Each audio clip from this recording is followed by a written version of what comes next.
Hey, we're back up. Surprise! I came back for a tiny bit more, but thank you so much for sticking with us all day long. I hope the visuals and the audio were better than yesterday. It's a technical challenge, so we've had fun with it. There's a lot going on behind the scenes. We're going to have to take a picture and show you what we're seeing from here because David, my wife Ilona, and most importantly, Peter Luong, who has set all of this stuff up for us, it's been amazing. I mean, originally we were going to do this with an iPad and a decent microphone. And Peter said, no, let me bring a few things over. And I'm going to take a picture of a few of the things that he brought over. And I'll show that on Instagram at some point or another. But that having Peter involved in this was we couldn't have done what you guys are seeing without him. But it's also, it's Monsterpalooza. And Monsterpalooza is not Monsterpalooza without merch. So I haven't shown you guys any merch yet. We've been so busy with the guests, and the guests have been so much fun. But I wanted to show you, some people have been asking for this. It's humbling to me as an artist to be able to draw something and sculpt something that people are actually interested in having for themselves. I never thought I'd be in a position where you people would actually want something that I created, and it's like, no, I want that print, or I this or that, a sticker or a model or something like that. So that's what I've done. You guys asked for this. So we've created merch. My amazing wife, come in here for a second. Make you. This is my wife, Ilona. Hi, everyone. There, you can look at the main camera. No, I did. I know, okay. No, but anyhow, she has helped me design a lot of this stuff as well. We have been working really hard. Ilona worked really hard. We have got enamel pins of my Angry Fish guy and my Frankenstein. So all of this stuff, all the merch is going to be available on the Etsy store. I think it might go up tomorrow, if not Monday. We don't have prices on these things yet, but it will be reasonable, I promise you. But we've got these great enamel pins. We have got stickers. We've got Frankenstein's monster. We've got a couple of I am calling him my space wizard right here. And then we have the Metaluna mutant stickers. And let's see, what else to show here? I've got some prints. Prints, like I said, this is really flattering that people actually would want some of my artwork. So we had prints made of the monster, and these are nice prints. I mean, not just the artwork, but I mean, these are on nice paper. This is you can hear the quality here. You can almost make a thunder sound effect with that. Yeah, exactly. That's good quality paper there. So yes, so we've got Frankenstein, or I'm calling him the monster. So that's my little take on the monster. This is my take on the creature from Black Lagoon.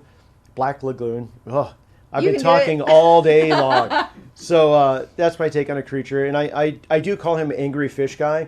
And I'll tell you the reason I call him Angry Fish Guy is that my wife is not a massive fan of horror films or scary monstery films.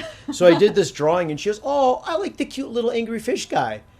I said, "Angry fish guy?" I said, "This is a creature from the Black Lagoon." She goes, "I don't know who that is." I mean, I knew who the character was.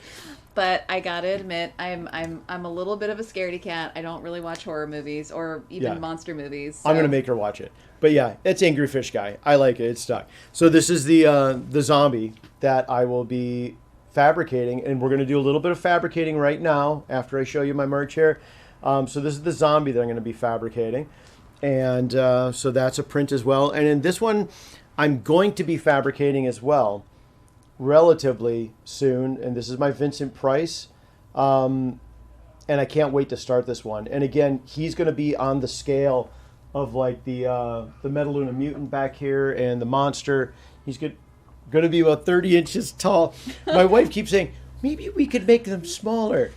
Maybe. Hey, that was supposed to be a mask. It was supposed to be a mask. My impression of a mask is like this big. It was supposed to be about this big. And then it ends up this big. And I just, I'll give you a little insight too. Just, I can't go small with anything. Not that I don't want to. It's just I don't think I'm capable of doing it. Ted. But what? What if we want it smaller? Well, it takes me there. I was going to tell a funny story, but funny you should ask. So other people have said, these are obviously very expensive. If you want to buy these as an art piece or something like that, they're large, and yes, they're costly. I've spent probably about 4 weeks on each one of these, building these, 8 or 10-hour days, 4 weeks, to punching all the hair into them, doing the customize. But yes, if you want a smaller one, another thing, Peter, who has set up all of our AV here, is also a technical wizard with scanning and ZBrush. And so I had the Metaluna Mutant scanned, and this will become a piece that I will put up for sale as well. It's going to have a nice stand and a base and everything like that that'll hold it up. So there's some modeling. These are prototypes right now, so it's just this gray. Rough print It's a rough print, yeah. So it's been scanned. This is my fabrication right here. This is what I fabricated. It's a scan of that. So we also scanned Angry Fish Guy, and again, these are going to be available at some point soon-ish. We're still working on the scans, cleaning up the ZBrush models, the digital models. And then we have to go through the process of printing these out in resin, molding them, casting them, going through different iterations of paint. And then again, the monster. So he's a little bit smaller. The hair looks a little goofy right now because we're going to have to do some sculpting back into here and everything like that. So keep an eye out for those.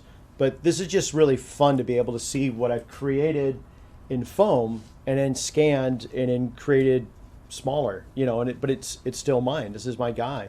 This is really neat. And then t-shirts. Monsterpalooza is not complete without some t-shirts. So I've created shirts along with the help of my wife Ilona here.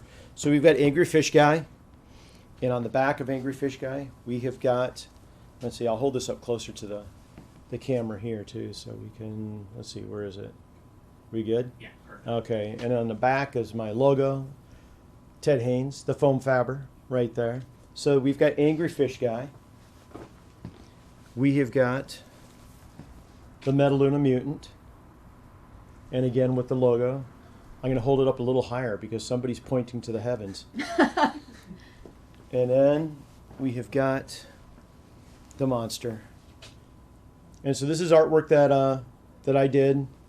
Logo on the back again. So this is my artwork that I created from photographs of the foam builds to create the t-shirts. So I'm hoping you guys will all want to have some of this merch. Again, some of you have asked for it. I'm flattered that people have asked for this. It's really fun to kind of be away from the film industry where I had to build somebody else's artwork. Someone like Constantine, who's, I love building other people's artwork. It gets put in front of you. Here, build this, and that's great. That's what I've always done. But now I get to design this for myself and go from my drawing to the build to a scan of something I've done, and I'm extremely flattered that anybody would want to purchase any of this or have this in their collection. And I can't wait to offer it to you. Like I said, the Etsy store is probably going to be open tomorrow, maybe Monday. We don't have final prices for any of this stuff yet, but it's going to be reasonable. This we still haven't figured out yet. So this is going to be a little while, the three-dimensional figures. But the stickers, the enamel pins, the t-shirts, the prints, those will be available within at least the next couple of days. So please watch for it. We're going to put an Etsy link on my Instagram page. So that's going to be really easy to follow. Yep. So I'm going to set this stuff down. And as advertised, I said I was going to foam fabricate, which is what I do. This is all about foam fabrication. So we're going to move the table out of the way. Ding, ding, ding, ding, ding, ding, ding. Sound effects included. And let me pull this over here because this fella has just been waiting like crazy. I'm sorry, I'm completely off camera probably. I've got this. Yeah, it's just going to slide. So, there we go. This is the very beginning of, are we good in the center here? Like, You're just off center, which is really nice. Okay. Do you want to tell the people viewing now what the long-term deal is with this sculpture and the print? yes, I do. So, originally, the zombie, I just started designing the zombie for the fun of it because I love drawing zombies and I like the whimsical nature. I have a certain whimsy, I think, to my designs, and it's just a fun, goofy, kooky zombie character. So Peter has been helping me out so much, and I was introduced to Peter by Jeff Colby over at Motion Picture Effects. And if people don't know who Motion Picture Effects are, who they are and what they do, they sell materials for us artists to use within the industry. All of our silicones and latex rubbers and urethanes, all the way down to chip brushes and all of the things, cups and whatever. But they have all kinds of just amazing materials in their store. But what they're doing right now is a Monster Club Kids. And what this is that they're going to start sending these kits to kids who want to sign up for these programs. And these kits go out to the kids for free. And I'm gonna be building this guy, and I have been having almost everybody. There's a couple of people that they've skipped out a little bit too early. I've got a nice big poster print of the zombie. Everybody's been signing, and we're going to be auctioning this off on eBay, and all the proceeds to this build and the poster are going to go to the Monster Club Kids to build up that next generation of kids that want to build creatures, monsters, and do makeup for film. So. But in the meantime, I'm just going to start sculpting a fun, goofy zombie. And so I start like anybody needs to start. You find a picture, you find a print, and this is mine. This is my drawing. So as I draw, I figure out how do I want to approach this. And some of these things are different. I use different foams. And I'm going to bring some of these foams down tomorrow and show you the different kinds of foam that I use. I mean, this right now isn't going to be 100% like a tutorial necessarily, just kind of you guys watching me work a bit. But there's a lot of different ways that I approach characters. This is going to be sculpted just from a solid block of upholstery foam here. So this is, I start out with 12-inch thick block of foam. But like the Frankenstein, the Metaluna Mutant, the Angry Fish guy over here, those start out as hollow pieces that are all patterned out, and all of these pieces are glued together. And Ted Smith and I, Evil Ted, we're talking about foam like EVA foams and a L200, L300 that I use. And these foams get glued together, specific patterns that I make, put these together so it's a hollow shape. And after I get that shape all put together, there's an armature inside of it. Then I can actually build up on top of that with different thicknesses of the upholstery foam. And this is just basically the kind of foam that you're going to find in the cushions of a sofa or a chair or anything like that. It's just regular upholstery foam. And it's super cheap to work with and purchase. You can just layer it with different thicknesses. I use half inch or 3/4 inch or 1 inch or 1/16 of an inch or 1/8 inch like that to use skins and wrinkles and things like that. All kinds of techniques to go in to get the details that you see. But none of this stuff is done with molding or casting. It's all sculpted from the foam, textured and detailed by hand using latex rubber or cotton or tissue. And I mean, these are really old, tried and true methods. It's not dissimilar from some of the makeups that they did way back in the days, kind of like the original Frankenstein monster, where they were building up using, materials out of the kit, using, rigid collodion and building up makeups that they had to do that way before there was foam latex. And, so these are really old, tried and true methods. But I just love working this way. So I've done a little bit of a cheat. Obviously I've got my design. That's not a cheat. Anytime you're going to start a project, you have to do a design. Then you have to figure out, how am I going to go about doing this? This is a solid sculpt. So here's my little cheat, is that I've already, I'm going to set my pins aside, I've actually done some cutting already on the bandsaw. And so I sketched him out on a block and then turned him to, a profile.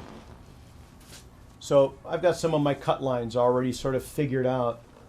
And so I've got his profile cut. I've got the front profile cut, cheekbones and all that. And it's very rough. This looks like a giant block of foam right now, and it is. And it's going to get a lot smaller, and a lot of character is going to be put into it. We got a question. Evil Ted popped in and said, yes, foam all the way. And then Monsterpalooza official has said, this has been awesome. Can't wait to see this brought to life. Oh, excellent. Thanks much, Monsterpalooza. Thanks much, Evil Ted. I'm a fan of Evil Teds.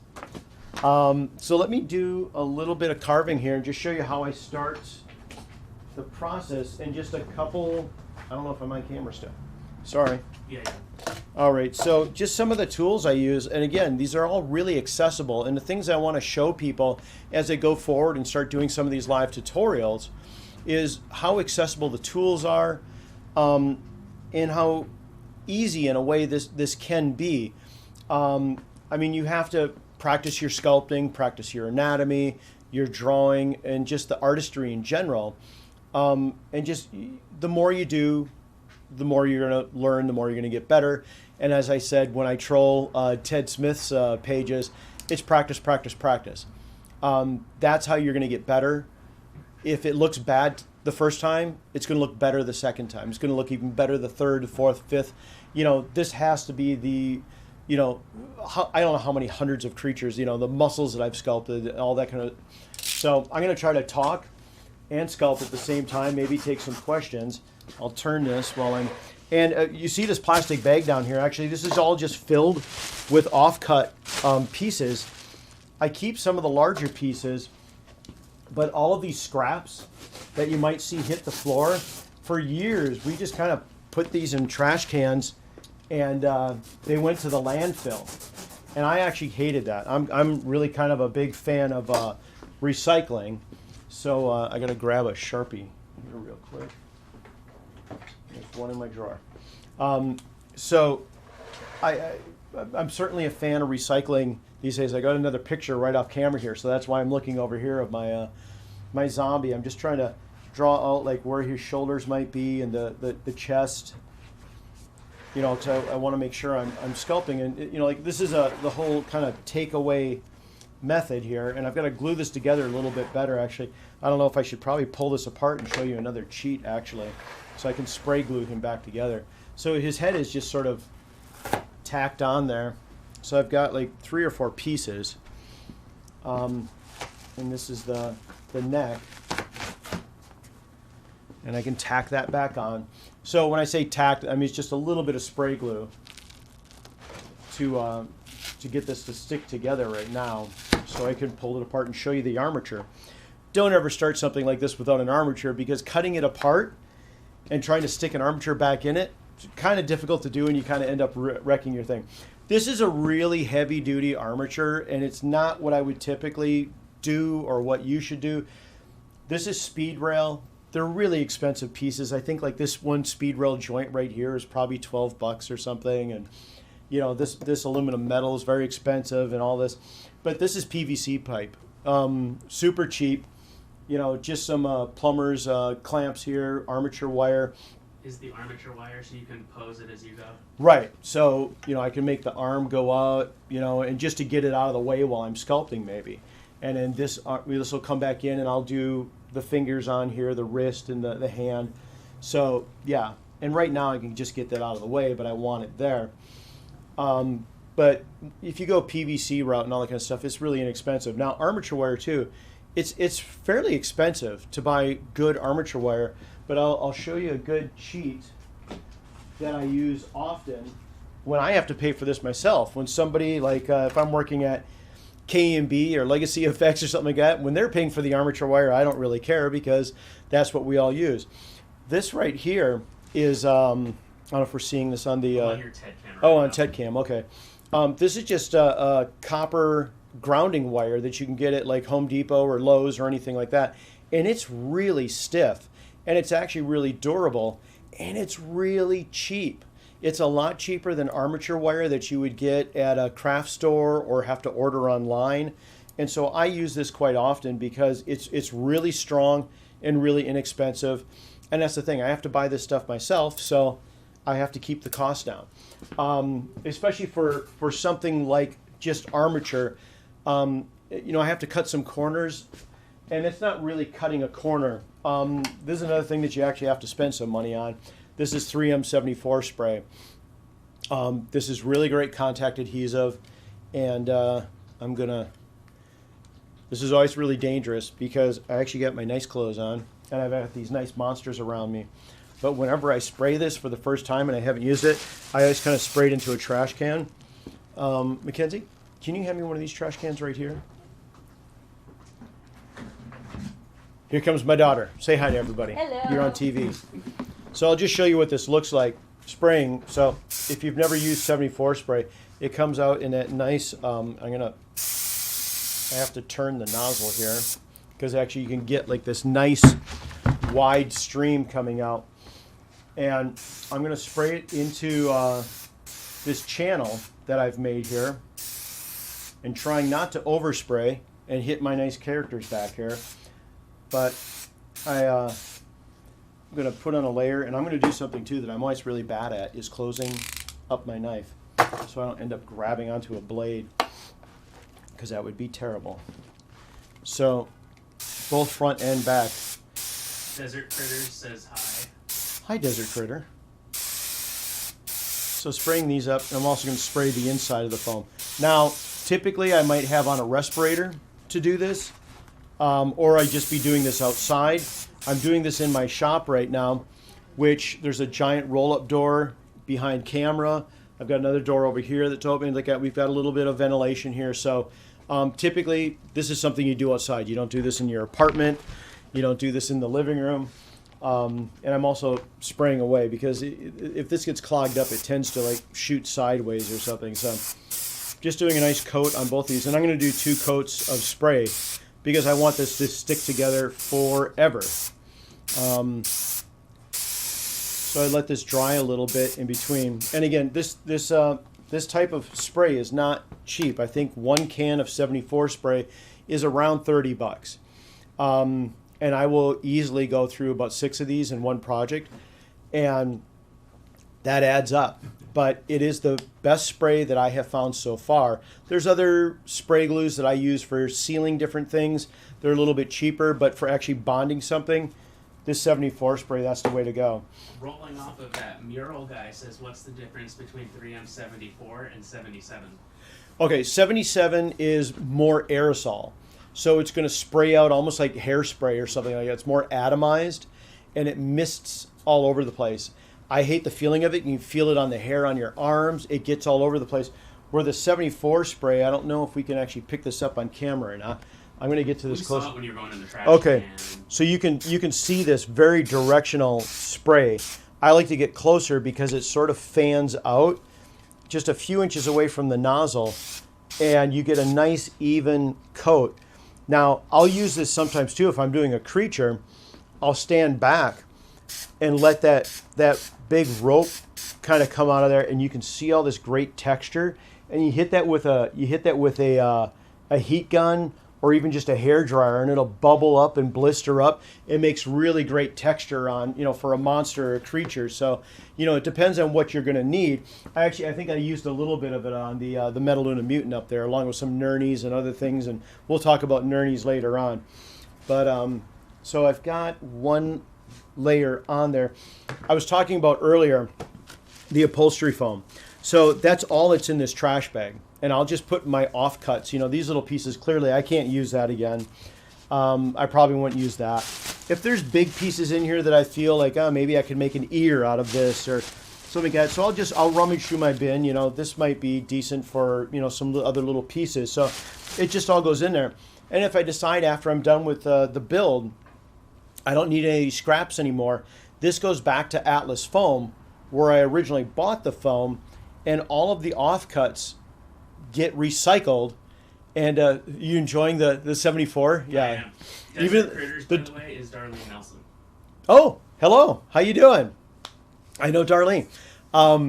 So yeah, this actually gets recycled. The upholstery foam can get recycled, and it's actually made into carpet padding. So I at least want to turn it, and then carpet padding, once, somebody's walked on it and all this kind of stuff and it gets ripped up, that goes to the dump. So at least I'm trying to recycle a little bit of this, and I'm trying to cut down on the waste as much as possible, because it's one thing that's bothered me for a long time in the film industry is the amount of waste that there is. And I think film sets are getting better with recycling their sets, recycling their materials, even recycling their food to an extent. I've heard about programs here in Los Angeles where we get catered lunches, catered breakfasts, things like that when we go to set. And there's a lot of food that gets left over. And unfortunately, a lot of that food often would get thrown away. And now there's companies that are starting to come to the caterers after lunch, after dinner or breakfast, and they're taking a lot of that food, and that's going to, shelters, homeless shelters, things like that. And so I think that's really great that they're trying to help out different communities that way. But they're also starting to recycle materials on set. When they strike sets, they used to just go into a dumpster and get taken straight, but now it's all, they're separating the wood, they're separating the metal, they're separating the plasters, all that kind of stuff. So it's getting recycled. So I'm just trying to let this stuff air out a little bit, dry a little bit. While it's drying, Dion on the beat says, how did you get into making foam monsters and why do you prefer foam? And I think that's an interesting question considering we talked about how you got into the business, right? But not about how you moved into the fabrication side. So I started out, again, I'm trying not to get spray glue on my nice fancy vest. You could also wear an apron. Oh, I'll wear an apron. My wife says from off camera. Hold on a second. They're hanging right here. So anyhow, yeah, as a kid, actually, I'll move the T-shirts because I don't want to spray the T-shirts either. When I was a kid in Wisconsin growing up,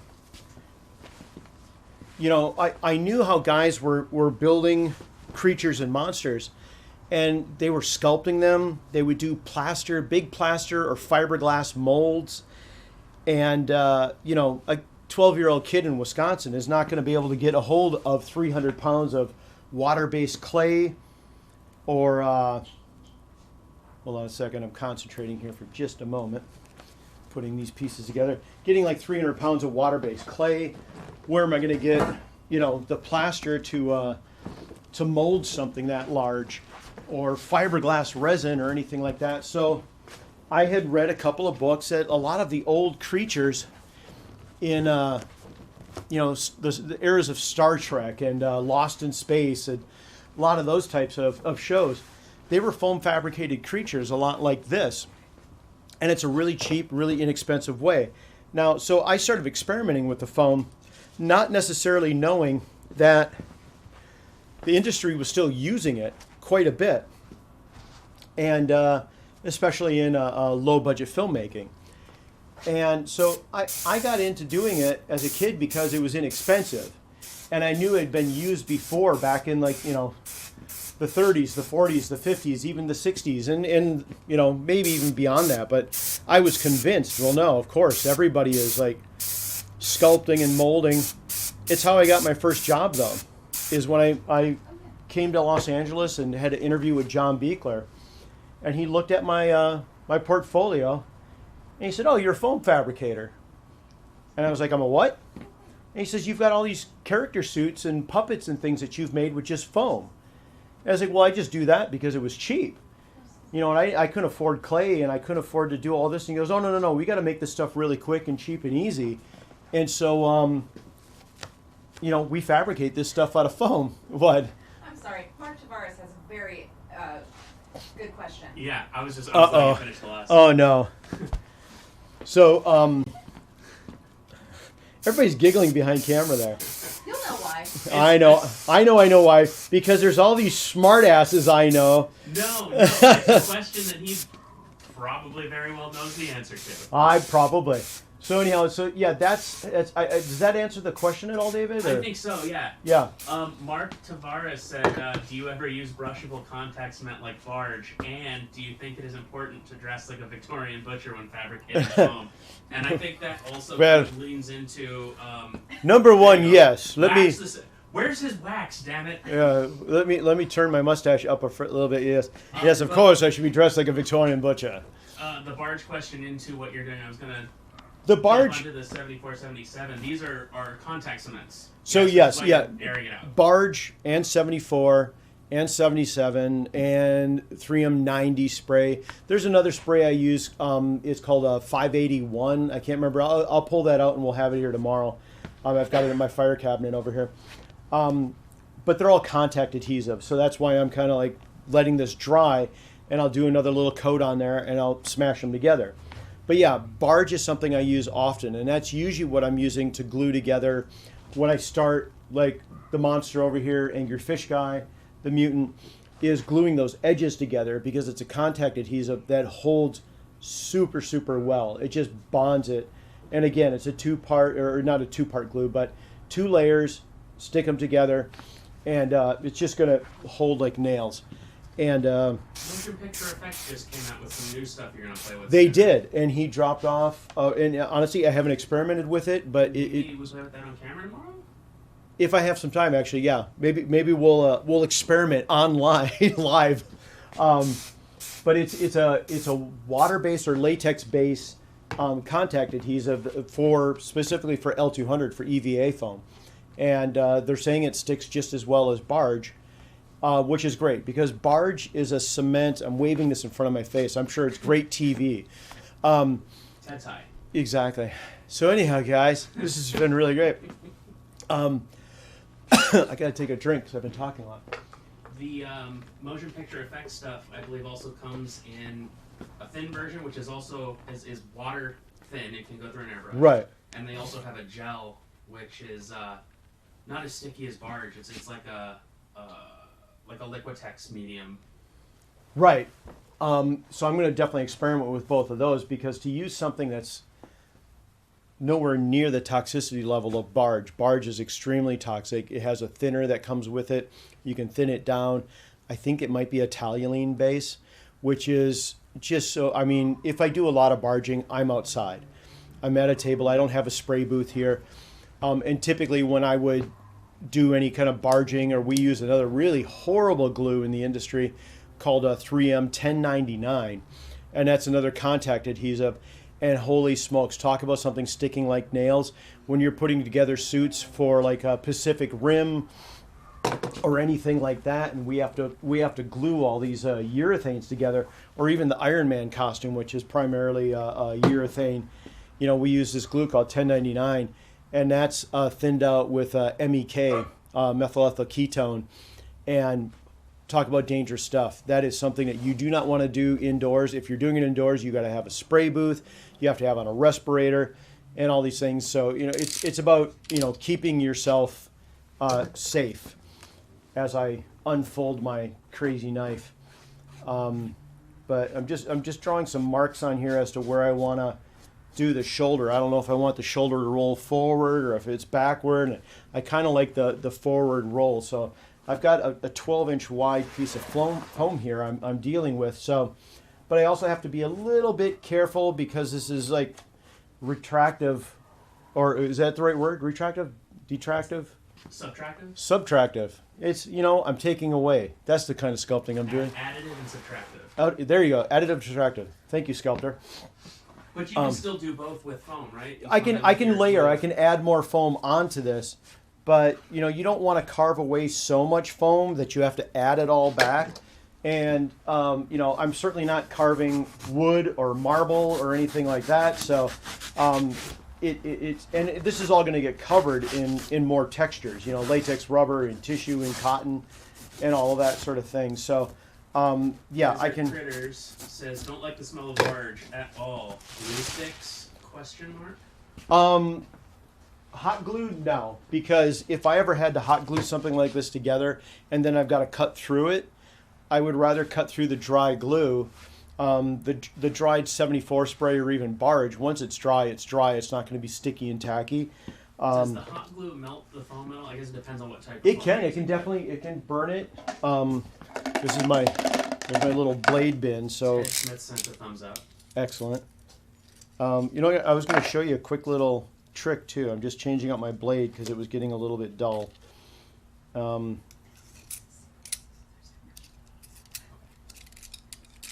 Just going to load a new blade in here. But I was going to show you something that I do.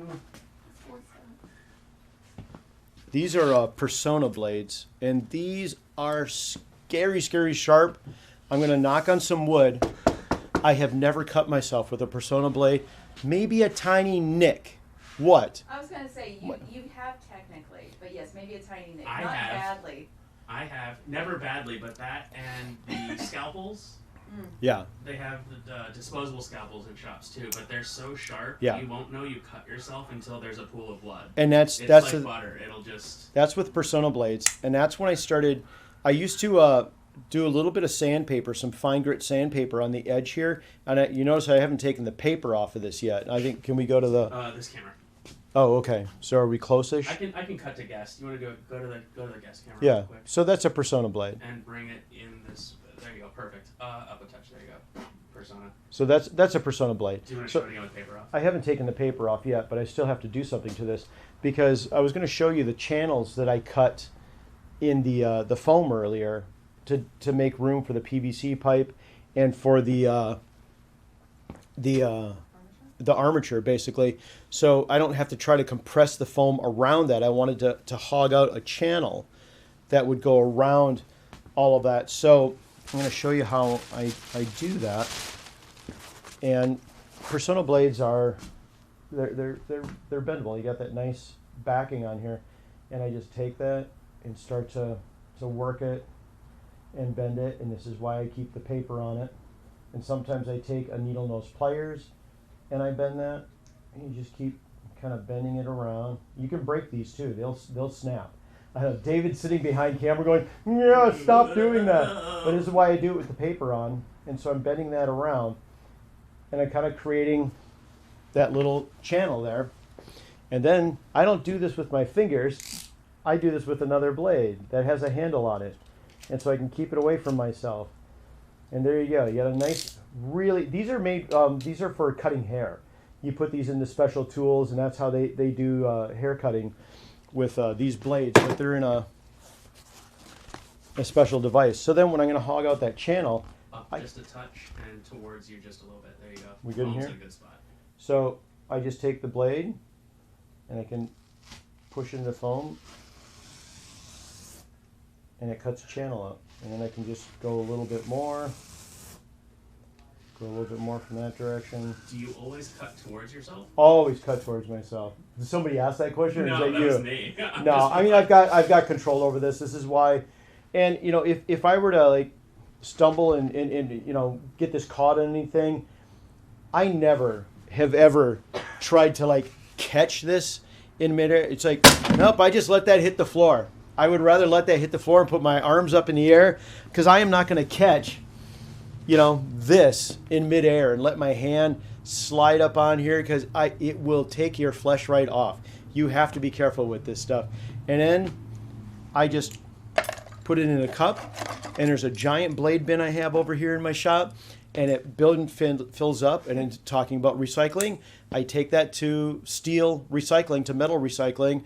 I drop that off because it's non-medical, and they will recycle those blades. They get melted down and turned into something else. So how many Persona blades come in a Monster Club Kids kit? None. So yeah, if the Monster Kids, you know, 10, 12 years old, I wouldn't suggest, you know, using a Persona blades, because it's just, they're crazy sharp, and that's what I end up kind of whittling and sculpting with this thing. Okay, so I've got my new blade in my,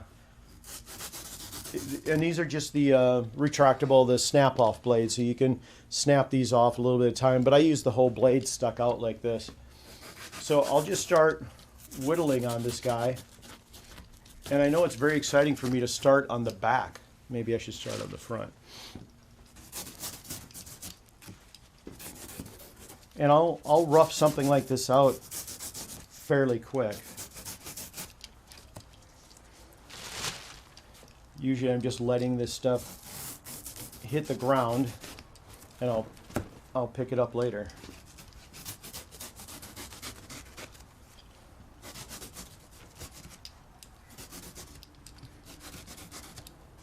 I just got emails from Monsterpalooza official saying that we're live now as well. So Okay. they're updating everything. Oh, that's a. You've got a good people watching. Who's watching? I can't pull that up from here, but there are 36 people. Excellent. We're getting hearts and thumbs up. Great. Glad you guys are liking it. Like I said, I'm making plans for the future that there's going to be a lot more of this type of thing going on. A lot more live tutorial-ish type things going on. So as I take this stuff away, this is just sort of, I can refer back to my artwork that I've got sitting on the table over there. But right now I'm just doing a little bit at a time. I'm not trying to take off too much. This is something that I have thought about a lot, and how I'm going to approach this, what I want it to look like in the end. And I might change it. Maybe the neck is too long. Maybe the head is too long. Maybe, whatever. It's foam. I can change this up. Not unlike doing any sculpture. If this were clay, I could certainly change this up at any point. Let me turn this a little bit. I like the little knife flip. What's that? What did I do? You just flip it. And I I didn't even notice. Yeah, so I can pull that out and whatever. I'm used to working with them. You need a hip holster for it. Oh, there we go. I gotta put it like a trigger guard on here so I can like spin it around. That's exactly what we Yeah, do. exactly. So I can take a couple fingers off, and it's like, listen, kids, what you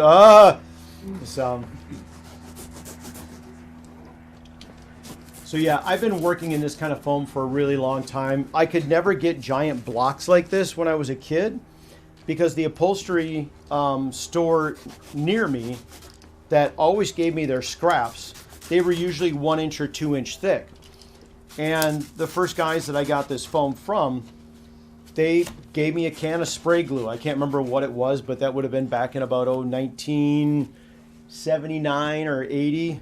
You guys do the math, you might be able to figure out how old I am. But so they gave me a can of spray glue, and because I did try hot glue at first. Hot glue had been invented at that point. So I tried some hot glue, and of course it doesn't work because you can't slice right through the hot glue, but you can slice through the spray glue. I'm going to set my spray glue aside. Dion on the beat said this guy Ted's a badass for real. Thank you much. Jake Roanhouse just waved. Hey, how you doing, Jake? Everybody can. Jake Roanhouse I had worked with a while back on. I've got it on my Instagram. This character called Wilder that we built at Legacy Effects, and Wilder's this really great, fun, big kind of hairy Bigfoot mountain goat creature, like that really whimsical, kind of almost Jim Henson-y type character, and it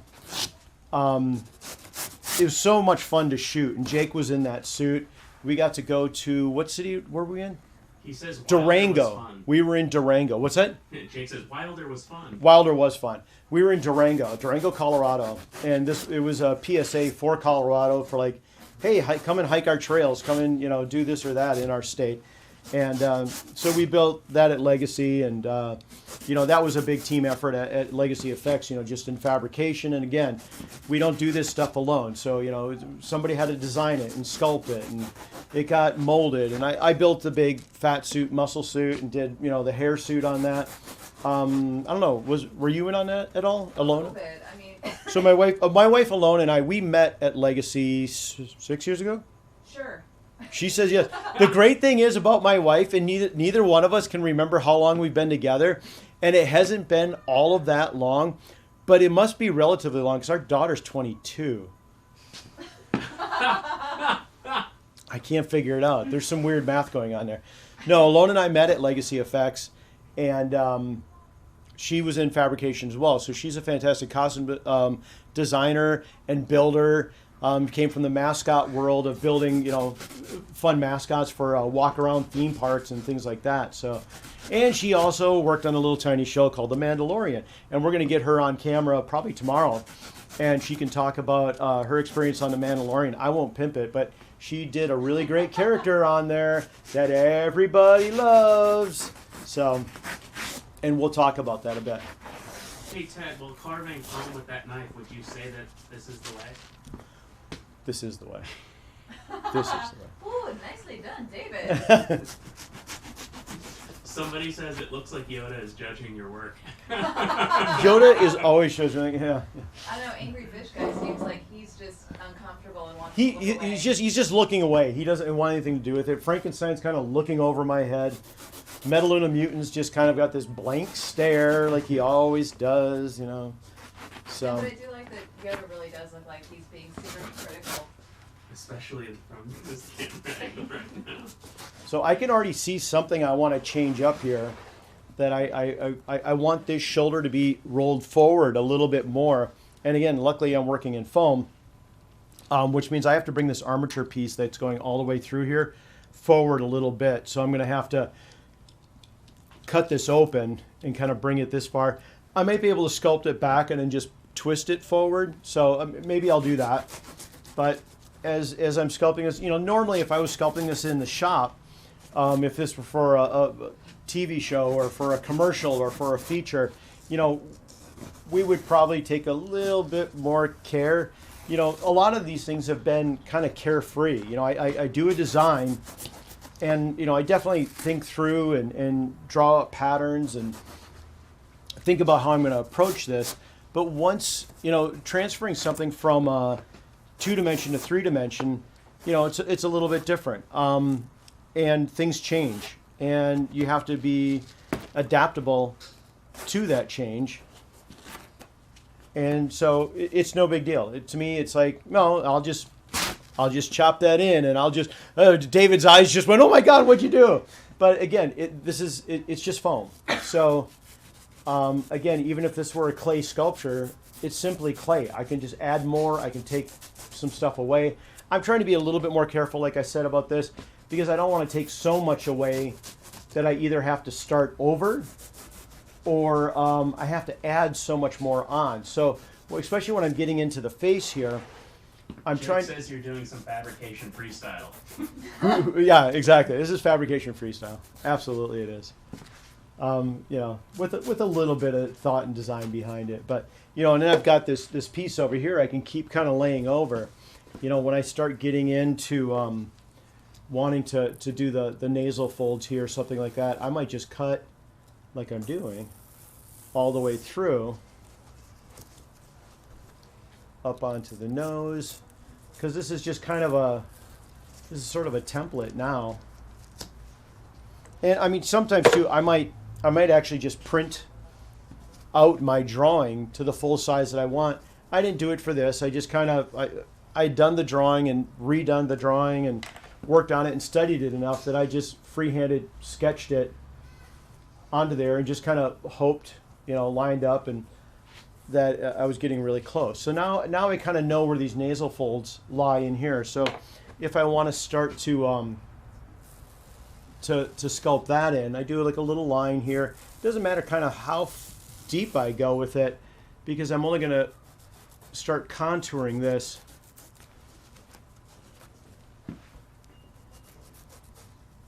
and some of these small details, like the bone on the nose, the bridge of the nose, I'll probably put that in with like some cotton and latex and build that all up.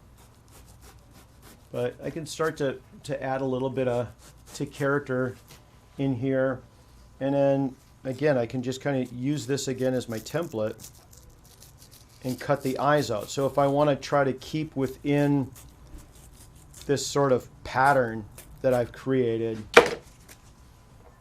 and stick to what I had originally drawn on here, now I'm just going to cut this out. So, you know, you can't be too precious about this. This isn't, you know, I've always said, working in the film industry, it takes artistic skill to do this stuff, but when you're at work and when you're creating this for somebody else, you're not an artist. You have to take the design and do what's been asked, and you use your artistic skill to create the piece, but you can't be so precious with it that and so attached to it that you just can't let it go, or you can't you know, it has to be your vision. You know, this is my vision. So I designed the zombie. I get to do what I want with him. But I also want to kind of adhere to what I had originally, you know, done. So I'm being a little bit careful here. I know the cheekbones, again, I don't want to keep building up on this. So I'm only taking it down a little bit. I had always grown up with the term commercial art. Right. So like it takes and that's with a certain amount of talent, but you can't really you have to follow what it is that you're right. When you're doing commercial art, and what David's saying too, it's like, doing it. I know my folks, they always said, I said I want to go to Hollywood and build monsters, and my dad, who was a French teacher, an English teacher, and he's college educated, master's degree, and my mother too, she was a school teacher, college educated, master's degree, all that sort of stuff, and it was like, well, maybe you should have some schooling, and it's kind of like, I don't need school, I'm going to go make monsters, and why don't you try commercial art? And what I understood from commercial art, it's like, what, I'm going to take pictures of toothpaste, or I'm going to design boxes for this? It's like, that's not my thing, that's not true at all, so that's not what people, but that was my perception of what commercial art was, designing magazine covers, or, which some of the commercial art is, but I knew what I wanted to do from age 9, and so what I did what I wanted to do, and I wasn't going to be, redirected on that path at all, though. But what I would say now is, like, get an education. Well, but I think what you've learned, though, is that being able to do a practical application of your skills is what's kept you employed. Right. Like, you maybe haven't been able to be, you're not creating the designs necessarily, but your artistic skill has let you stay employed by helping those kinds of projects come into a reality. And I know I was talking with Ilona the other day, and I said, it's the one thing I felt I missed out on, because I did want to come to LA just immediately, right after high school. It's like, I got to get to LA, I got to start making monsters, because they're going to make these monsters without me. And I would have loved to have gotten some more training behind me, just using these right tools. The fantastic artist Ron Cobb, who just passed away, who designed the DeLorean and Back to the Future. I mean, he was always designing, like, the cockpit to the X-Wing in Star Wars, or, the Nostromo for Alien. And these are all, gifted artists who were trained to use all of these great materials and tools, the markers, the pencils, and things like that. And I'm really very self-taught. I had great art teachers in junior high and high school that I'm still friends with, and they were great instructors for high school, but I really should have taken that training a little bit further. But I came out to LA, and there's a lot of luck involved with the fact that I am self-taught, and I tried to work with as many tools as I could. Do you think that a more traditional, those classes would have kind of confined you into thinking there's a right way to do something? I hope not that they wouldn't have confined me. I hope that they would have opened me up. Just, if anything, I would have had more tools in my toolbox, per se. Using different, because I was never a painter. I didn't, acrylic paints or oils or watercolor or anything like that. It's not something that really appealed to me, and I was always uncomfortable doing it. And I'm sure if I'd gone to school, I would have absolutely been forced to paint. Now, luckily enough that I had some employers that also forced me to do these things, because as soon as they found out that I was uncomfortable painting, or I was uncomfortable punching hair, they was like, oh, guess what Ted's going to do? He's going to punch some hair and he's going to paint. Been there. Greg Nicotero did that to me. He was like, nah, you can paint. You can paint just fine. I know you can. And I don't know if he'd actually seen me paint anything, but he had seen me sculpt. He had seen me fabricate. And he was like, listen, you've already been working for me for several years. There's a reason we're keeping you around. I think you're a fairly well-rounded guy. And so he made me paint something. And it was it was something very small for a TV show. And it really had to just be painted immediately and taken to set. And it was inspired by, and even more intimidating, inspired by H.R. Giger design. And so then not only did I have to paint, but I had to try to reproduce an H.R. Giger type paint job. And I was like, you're killing me here. And I did it, and I think I got to spend maybe a couple of hours on it. And first time probably with an airbrush in my hand, which was completely intimidating. And Greg came by my table and he looked at it and he goes, "What do you mean you can't paint? That thing's fantastic. Give it to me. I'm taking a set." And he walked away with it. And I was like, I just sat there going, I don't know. So. Blue Alien Society says, do you feel you missed out on opportunities because you were self-taught? And I think you kind of touched on it a little bit. Missed out on opportunities where? Like in the industry or just? It just reads as in general. Like I say, I would have rather had more, at this point, looking back, more tools in my toolbox. I keep saying that phrase. I don't think I've missed out on anything in the industry because I came in fairly well-rounded, being self-taught as far as a makeup artist and a creature maker. I knew mold making. I knew sculpting. I was not like the best person in town to do these things, or there's always better people. But I came in with a really well-rounded approach to everything. So, and if you're somebody looking to get into a shop in town, make sure that you've got those well-rounded skills. Like Bruce brought all those books in earlier. Mm-hmm. I've got a bookshelf over here to the right of me. You took it to the convention center with you? I did. I took it to the convention center. We're here in the Burbank Marriott. It's really dark here. I'm the only booth in here. But so we've got this one bookshelf here. Between my wife and I, we have filled up. We've got one room. It's just like there's books over here, and there's another room, and there's books over here, and there's another room, and out here there's books.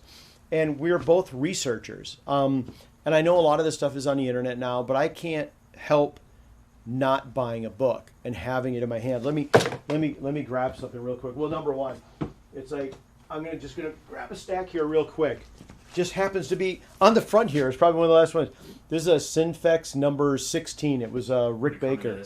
Yeah, this was the issue on Rick Baker, and so of course, yeah, Greystoke there, American Werewolf on the back.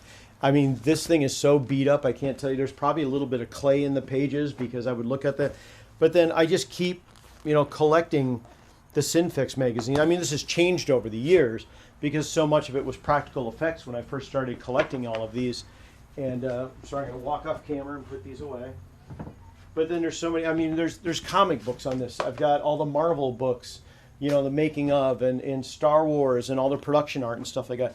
Because I look at this stuff all the time. I pull out a reference book, and I understand you can find all that online. Everything's online. But I like having that book in front of me because there's always some page that I remember back to. It's like, oh, there was this neat drawing in this book. And, even some of the books that Bruce brought today, I was like, I've got these. They're on my shelf. I pull it out every now and again. So, just having that reference and going to that reference, don't be afraid to look at other people's work because you have to know what came before you and how they were doing it. Don't think that you're the best. You can get really good, and that's great. But somebody's always doing it a little bit better than you, or at least a little bit different than you. I think we're approaching an hour. Oh, wow. Do you want to just go until Instagram kicks this live off? No, we'll stop right now. An hour long. Yeah, we're going to stop right now. So whoever's watching right now, thank you so much for coming back for this last little segment. We got to see some merch. Got to see me start whittling on this guy a little bit. This takes time to do. I want to get it to a nice... it just ended. Do we want to go... Do you want to open one more just to do... Well, if you sign on again to do a sign out, you have to wait until people start logging in again. Okay. I'll just do this and say, sorry we got cut off. Cool. Be with me tomorrow.